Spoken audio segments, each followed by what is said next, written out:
Hello everyone, myself Kritika. Welcome back to Kritika classes. So today talk about MSc Zoology Entrance Exam 2023. So जैसा कि आपको पता है कि हमने सेल बायोलॉजी पे लेक्चर स्टार्ट किया जिसका कि लेक्चर 6 ऑलरेडी हम डिस्कस कर चुके हैं। यहाँ पे आज की वीडियो में हम लेक्चर 7 डिस्कस करेंगे। जो टॉपिक होगा वो आपका लाइसोसोम्स होगा। ओके, लेक्चर 6 अगर आपने बाकी के जो लेक्चर से डिस्कस हुए हैं वो अगर आपने नहीं देखे हैं तो इस वीडियो के डिस्क्रिप्शन बॉक्स में आपको लिंक मिलेगी या फिर यहाँ पे आई बटन्स में आपको लिंक मिल जाएगी, वहाँ से आप लेक्चर्स को देख सकते हैं। ओके, चैनल पे पहली बार विजिट करें, चैनल को सब्सक्राइब कीजिए, वीडियो पसंद आए तो वीडियो को लाइक कीजिए एंड अगर आप हमारे टेलीग्राम ग्रुप पे ज्वाइन होना चाहते हैं तो इस वीडियो के डिस्क्रिप्शन बॉक्स में आपको लिंक मिलेगी, आप जाकर वहाँ से में ज्वाइन कर सकते हैं जहाँ की मोस्ट इंपॉर्टेंट क्विज़ेस स्टार्ट है। ओके, सो चलिए बिना टाइम वेस्ट के वीडियो को स्टार्ट करते हैं। So today talk about cell biology lecture 7 discuss करने वाले हैं यहाँ पे हम, जिसमें कि जो टॉपिक है वो आपका लाइसोसोम से जितने भी इंपॉर्टेंट पॉइंट है जिससे कि क्वेश्चंस बार बार पूछे जाते हैं। अगर आप बीएससी का एंट्रेंस एग्जाम दे रहे हैं या फिर एमएससी का दे रहे हैं, आप कोई भी एंट्रेंस एग्जाम दे रहे हैं जिसमें कि सेल बायोलॉजी, आपको पता है कि बहुत सारे ऐसे कम्पिटिटिव एंट्रेंस एग्जाम है जिससे कि सेल बायोलॉजी से क्वेश्चंस पूछे जाते हैं, तो ये ऑल एंट्रेंस एग्जाम्स के लिए इंपॉर्टेंट है। तो यहाँ पे बेसिकली हम टारगेट लेके चलते हैं यहाँ पे बीएससी और एमएससी के लिए। तो यहाँ पे एमएससी और बीएससी के लिए ये लाइसोसोम से इंपॉर्टेंट कुछ पॉइंट है जिसको कि हम डिस्कस करने वाले हैं। ठीक, यहाँ पे लाइसोसोम्स के रिगार्डिंग कुछ इंपॉर्टेंट टॉपिक हैं, कुछ इंपॉर्टेंट पॉइंट हैं जो कि बहुत इंपॉर्टेंट है जिसे कि हम डिस्कस कर लेते हैं। ठीक है, फर्स्ट पॉइंट है Rene de Duve describe both the lysosomes and peroxisomes as the micro bodies due to small size. इसमें जो लाइसोसोम्स में माइक्रो बॉडी होती है उसकी जो साइज होती है स्मॉल साइज होती है। यहाँ पे रेने डी डूवे जो साइंटिस्ट थे उन्होंने लाइसोसोम एंड पेरोक्सीसोम्स को डिस्क्राइब किया था। ठीक है, नेक्स्ट पॉइंट है सिंगल मेम्ब्रेन। लाइसोसोम्स में सिंगल मेम्ब्रेन होते हैं। ठीक है, नेक्स्ट पॉइंट है fill with acid dependent hydrolytic enzymes used for the intracellular digestion of the macromolecules protease, nuclease, glycosidase, lipase and phospholipase। ये आपकी होते हैं यहाँ पे क्या दे रहा है कि फिल्ड विद एसिड डिपेंड, जिसमें कि हाइड्रोलाइटिक जो एंजाइम्स होता है used for the intracellular digestion का काम करता है लाइसोसोम्स में। इसका लाइसोसोम्स में जो वर्क होता है इंट्रासेलुलर डाइजेशन का होता है ऑफ द मैक्रोमोलिक्यूल्स का। ठीक है, जिसमें कि protease, nuclease, glycosidase and lipase and phospholipase का क्या वर्क होता है।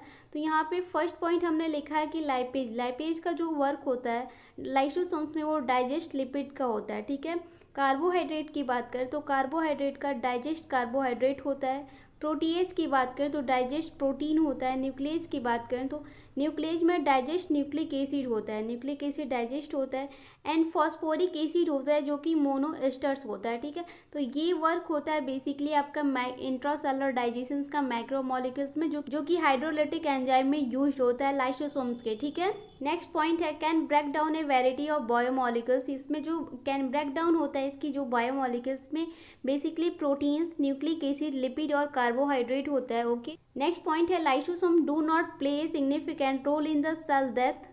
Accidental release of the lysosomal enzyme does not cause the significant harm because a cytosolic pH in the moderative basic on the lysosomal enzyme or the active only at the pH less than 5, hence lysosome being the characteristic and suicide bag of the cell of unfounded। ठीक है, यहाँ पे क्या दे रहा है कि lysosomes में जो इसका एक सिग्निफिकेंट रोल होता है, उसका क्या रोल होता है यहाँ पे सेल डेथ का। ठीक है, सिग्निफिकेंट जो रोल होता है लाइसोसोम्स में बेसिकली। एक्सीडेंटल जो रिलीज होता है वो लाइसोसोम्स एंजाइम में हो जो कि डज नॉट सिग्निफिकेंट हार्म होता है, इसमें बेसिकली कॉज होता है। इसमें साइटोसोलिक्स की बात करें तो जो साइटोसोलिक्स में पीएच होता है उसकी जो मॉडरेटी होती है बेसिक ऑफ लाइसोसोमल एंजाइम को एक्टिव वनली होता है कितना आपका पीएच जो इसका होता है लेस देन 5 होता है। ठीक है, इसका लाइसोसोमल एंजाइम में जो एक्टिविटी होती है पीएच की वो पीएच लेस देन 5 होती है। ठीक है, आई थिंक कि आप ऑल स्टूडेंट्स को ये पता होगा कि जो सुसाइड बैग होता है वो लाइसोसोम्स को कहा जाता है। ये questions all competitive entrance exams में पूछता है जिसमें कि सेल बायोलॉजी सिलेबस में इंक्लूड होता है। सो इसमें ये क्वेश्चंस पूछता है कि सुसाइड बैग किसे कहा जाता है, तो वो आपका लाइसोसोम्स होता है। ठीक है, यहाँ पे दे रहा है कि lysosome being the characteristic suicide bag of the cell in the unfounded. ठीक है, तो याद रखिएगा, ये आपको आई थिंक कि पता भी होगा, किसी भी नॉर्मल से एक बेसिक क्वेश्चन है लाइसोसोम से रिगार्डिंग तो आपको पता होगा। ओके, यहाँ पे जो नेक्स्ट पॉइंट है ये बहुत इंपॉर्टेंट है, तो इसको आप स्किप मत कीजिए क्योंकि नेक्स्ट ईयर एग्जाम में पूछा गया था इससे क्वेश्चन, तो इसे आप ध्यान में रखिएगा। यहाँ पे नेक्स्ट पॉइंट जो है वो है lysosomes refer to any eukaryotic organelles if. यहाँ पे लाइसोसोम जो यूकैरियोटिक ऑर्गेनेल्स में रिफर्स करता है उसका क्या प्रोसेस होता है, उसमें कौन से पॉइंट जो होते हैं सबसे इंपॉर्टेंट होते हैं, इसी पॉइंट से क्वेश्चन पूछता है, तो आप इसको ध्यान में रखिएगा। ठीक है, फर्स्ट पॉइंट यहाँ पे हमने इसे यहाँ पे पॉइंट्स में डिस्कस किया कि आपको समझने में आसानी होगी। ठीक है, यहाँ पे फर्स्ट पॉइंट हमने लिखा है कि it contains an acidic pH होता है। इसमें जो यूकैरियोटिक ऑर्गेनेल्स होता है जो कि